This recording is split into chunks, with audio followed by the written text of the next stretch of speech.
All right. Welcome to the Practice Impossible podcast with your host, Coach JPMD. That's me. And just wanted to remind my listeners and my impossiblers out there that the purpose of this podcast is really help physicians decrease burnout, improve physician well-being, while hopefully inspiring physicians to find meaning in the work that they do. As you know, I love to share stories. I love to share my stories and stories that will make your lives better so that you can make your patients' lives better. Today's episode is a little different, and it's about some things that I've been struggling with, and I wanted to share some more medical or physical health things that can help you live your lives more powerfully, because there are things that we all wish we learned when we were younger. And if you are in that boat, I think you're going to learn something out of this episode, at least one thing. And that's my hope, is to teach you one thing about mercury toxicity. And at the end of the episode, I'll share with you why it's important and why it's affected me and how it's affected me. So as you know, mercury toxicity is a pretty, it's pretty concerning. Mercury never leaves the body once you ingest it. There's different forms of mercury, and what we're going to discuss today is what it is, where we get it from, why it's important, and I have some notes here and how we can help you decrease your risk of getting mercury toxicity. Why am I doing this? Well, in episode 8 of season 2, episode 8 with Stacey Robinson, I learned something about my habits. A couple of years ago, I decided to not eat any more meat. So I stopped. I was almost a vegetarian. And then I said, you know what, I need something. So I decided to be more of a pescatarian. So I was eating a lot of fish, a lot of sushi. And Haitians don't like to have meals without meat in it. So it's interesting because I had to have a fish meal or a seafood with my meals, despite my knowledge of blue zones that, as you know, most blue zones do not consume a lot of fish. They eat a lot of protein. And so they eat a lot of protein that's in beans or in soy. So that's something I hadn't been following. So I learned my levels, and I want to share that before the end of the episode. But just a quick background on mercury. Mercury, tough element, as I said. There's two types of mercury. There's inorganic mercury and there's organic mercury. And of the inorganic mercury, there's elemental mercury, mercurous mercury, and mercuric mercury. The elemental mercury is the stuff that we find in thermostats. There's stuff that's found in amalgams, dental amalgams, which was probably the largest or the most common cause of mercury toxicity. But then there's also mercury that you can find in mines, gold mines, copper mines. There are patients or people who have been exposed to high doses of mercury, which is very neurotoxic because the vapors of mercury actually crosses the blood-brain barrier, and it can cause some pretty significant neurologic complications and neuropathies, as well as immune dysfunction and deposition into organs like thyroid, liver, kidneys. So you really want to avoid mercury as best as you can. Mercurous, and that's elemental mercury. Mercurious mercury is not really absorbed, but can be converted, and it does cross some does accumulate in some tissues as well. And then there's a mercuric mercury. The mercuric mercury is the mercury that is found in preservatives and then film, photographic film. If you're developing film, now we don't develop film anymore, but that's where you could find mercuric mercury. And mercuric mercury doesn't cross the blood-brain barrier to cause neurotoxic effects, but there is some methylation, I believe, of mercury that can occur that can cross the blood-brain barrier. In addition, I think there is some evidence that it does accumulate in quantities in the placenta and fetal tissue, in the amniotic fluid. So you want to avoid that if you're pregnant. So That's the different forms of inorganic mercury. And then there's organic mercury compounds that's found or called methyl mercury. That's what's found in fish. So large fish eat smaller fish, and oceans, certain oceans have a lot of mercury based due to environmental factors, and those larger fish that we consume, we then can have we can then accumulate that in our blood, and that's where the problem is. The effects in the organs are pretty significant, and I can read to you some of the organs that it actually affects.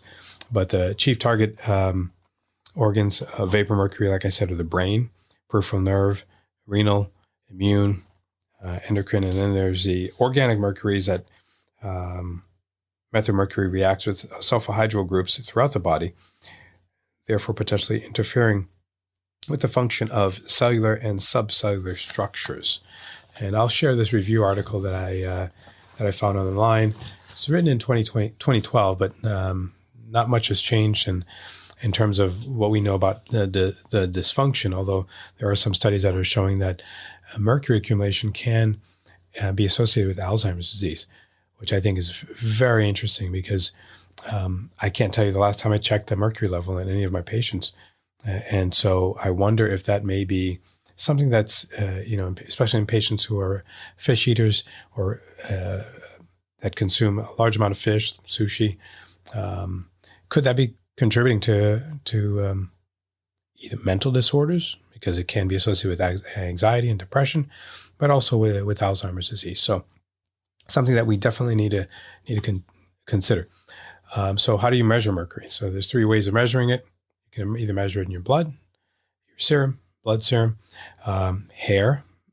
There are tests that can actually determine how much mercury is in your hair follicles. And then there's urine. The problem with measuring it in the blood is that you have to actually have it circulating in the blood to be able to measure it. Most mercury that's in your blood gets methylated and either end up in tissues like the liver and kidneys, or it can be excreted. There is some evidence. There's evidence that mercury can be excreted in the sweat glands as well. But then, if it accumulates in the brain tissue, there's very little way of actually testing how much mercury is in the brain, and that's where things get a little bit more complicated. So that's why some physicians, especially experts in heavy metal poisoning, have come up with a test called a provocation test. And you can either do this with several different agents, but I think the most common agent is the DMPS, and I'll share those acronyms with you. But it's an analog of the British anti-leucite, BAL, which has a strong affinity for mercury. So when you actually ingest the pill, that leaches out the mercury out of the cells, and then you can test the urine and I believe the blood levels after a provocation test. The problem with that provocation test is that once you provoke your body, or you have the body leach some of the mercury that's in the cells, it then needs to go somewhere. So if you're not on a regimen that is a detox regimen or a chelating agent, then that circulating mercury, because it doesn't have anywhere to go, will accumulate in tissues. So you can then accumulate that mercury in the liver and the kidneys and other organs. So how do we avoid it? Of course, there are different things that you can do to help avoid it. Number one, find out where it's coming from, right? So if you have a dental amalgam, you want to make sure that they're not mercury filled. That's number one, because as you eat, as you chew, and as you masticate, if that dental amalgam gets irritated, that can cause a vapor. The vapor then gets into the bloodstream and then across the blood-brain barrier. Big problem. Avoiding big fish. So if you look at this sheet here that I found online, and let me share this with you. if you're listening to this podcast, I'm going to be sharing a resource that I found online that is, let me see if I can share that here.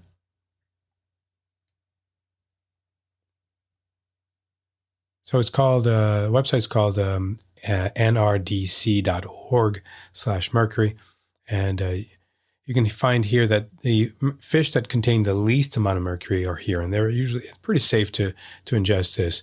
And that includes the clams, anchovies, herring, sardines, Pacific or Atlantic caught, wild caught salmon, haddock, shrimp is safe, scallops. So there's a list here, as well as the highest level containing fish containing mercury are the king mackerels or the sharks, the tunas, big eye and the ahi tuna, swordfish, marlin. Those are the big fish that usually contain a large amount of mercury. So you have to be careful when you're ingesting that because then it can you can find it in your blood. So as a disclaimer, nothing said here should be a substitute for medical advice. I suggest that if you're concerned, please seek the advice of your medical provider. I'm just here to give you information really related to what I've discovered in my practice because, it's strange. I'm 53 years old and I'm finding out these things that I should have probably found out a couple of years ago before I decided to do certain things. So I got my levels through a NutrAval test by Genova Diagnostics. And at the end of this episode, I'll give you some tips and maybe some information that can help you get a NutrAval test by Genova Diagnostics. But it's an interesting test because it also tests for other things. And so what I did first, when I found out that I had an elevated mercury level, I think my level was 5, between 5 and 6, I believe. Normal is less than 4. I did the research. So I did all kinds of research on mercury. I also found out from my dentist that I did not have mercury amalgam or dental fillings. I had one filling that was done in Haiti probably 20, 30 years ago. I'm sure they had mercury in it. So I didn't have that. So that was a good thing. And then I backed off on fish. So as soon as I found out that I had an elevated level, backed off on fish, and now I'm waiting for a repeat blood level to see what it is. But in the meantime, I also found out there's some natural treatments for it. So I reached out to a pharmacist friend of mine, and he told me about cilantro, which I did not know about. But cilantro can be a mild chelating agent. I think there are other agents that are a little bit stronger in terms of natural agents, including milk thistle, garlic, and I'll share that article also with you guys because it's important to understand what foods you can take to help decrease different levels of chemicals in your body. And, Gautam was on the podcast and he told his wife that my mercury levels were high, and I guess people know this, and people know this more than I did. But she ended up making a cilantro paste for me, which was awesome. I put that on basically everything I ate for the first month, and it's just a testament to how kind people can be, especially when you share things that are personal. But sometimes sharing is what allows you to connect with people. And that's what I want to share with you, that story, because Gautam is a true friend for doing that, and I thank his wife for that. So cilantro, though, is probably not tolerated by some. I recently found out about the OR6A2 gene. Fun fact, my son Christoph cannot stand cilantro. He tastes cilantro and it says it tastes like soap. I'm like, why does it taste like soap? I thought he was joking. I thought he didn't really want the cilantro, didn't like it, but having it taste like soap didn't mean anything to me until I researched that there is an olfactory receptor gene, olfactory receptor 6A2, that is coded to that that if you have this deficiency or in this coding of this gene, things like coriander, which I didn't know was cilantro, by the way, coriander can taste like soap and taste like have a pungent taste in it. So if you have a friend or know someone that cannot stand cilantro because it tastes like soap, they probably have this gene that prevents them from enjoying cilantro like some of us. The other thing that I found helps is sauna therapy. So there are some studies that show that sauna therapy helps heat shock proteins and the cells get rid of toxins in your body. So there are some studies that show that you can actually have the same level of mercury in your sweat as you do in your urine. So in a detox process, you can, in a sauna, actually detox heavy metals, in particular mercury, through the sauna. So I thought that was interesting. So that's the journey that I've been on over the past couple of months. And I think one of the actually three takeaway messages. One is routine tests may not detect some things that we find in our bodies.